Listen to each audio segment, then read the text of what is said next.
Hey guys, it's Dave with Valor Fire Training. Before we get started with our question and answers session for this week, I have to start on a somber note. As many of you heard, there was a line of duty death at the West Peculiar Fire Protection District. This is located over on the east side of the KC Metro. Firefighter Chuck McCormick responded to a house fire on Sunday.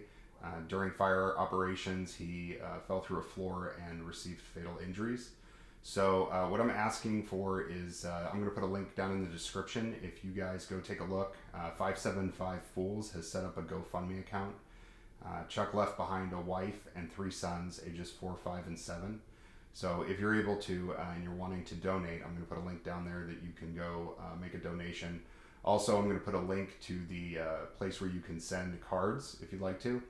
But definitely a tragic situation here, pretty close to home. So it's tragic anytime we lose a firefighter, but it was definitely very, very, very close to home. So if you want to donate, there's a link. If you want to send something, there's a link. And I appreciate you guys taking time to do that.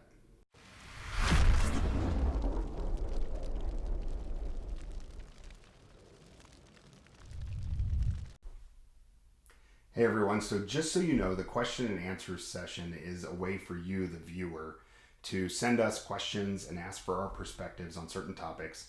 And you're going to get answers from not just us at Valor Fire Training, but you're going to get answers from instructors across the country. I've reached out to a bunch of instructors that I'm friends with and kind of pitched the idea, and everybody seemed pretty on board. So I think this is a huge opportunity for you to ask questions that you may or may not get that answer from that instructor that you've always wanted to. I know me personally, I've gone to a lot of conferences and a lot of classes where I wanted to have kind of one-on-one time with the instructor afterwards and pick their brain.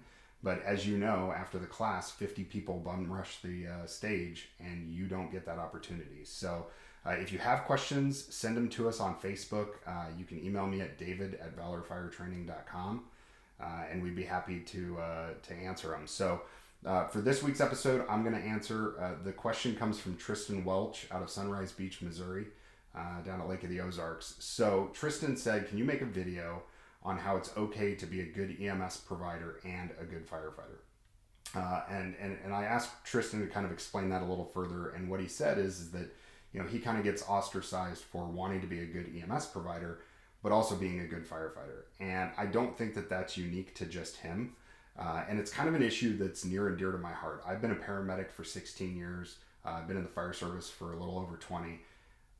I have dealt with that. I've dealt with people who have come up to me and said, well, you always focus on the EMS stuff and, we don't do enough fires, so you need to focus more on that.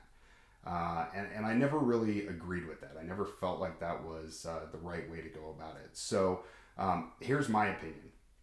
When I got into the fire service, I was told by multiple people, hey kid, if you want to be a firefighter, if you want to make it in this business, you have to become a paramedic. That was kind of the culture in the area that I was in. It was a geographical thing. And so I did. I went to paramedic school as a job advancement opportunity. It wasn't that I wanted to be a paramedic. It wasn't that I liked being able to do more stuff. I was fine being an EMT. And about halfway through my paramedic class, it struck me one day, and I said, "Holy crap! I actually really enjoy this. This is fulfilling. Like, it's fun to think about medical problems and think about the physiology and all the issues that are going on, and how I'm going to treat it. And if I give this medicine, what's it going to do to the person?" And so it was challenging for me, and I enjoyed it. I know a lot of firefighters who went on to get their paramedic, and they just don't care. They don't care at all. They know that they get a better paycheck. And they know that they get to flip back and forth, maybe get a couple extra day offs, whatever your incentive is. They don't have the same desire, I guess, for being a paramedic. And I think what that does is in turn kind of evolves into this hatred. And it's not that they don't like taking care of patients. There are those people too.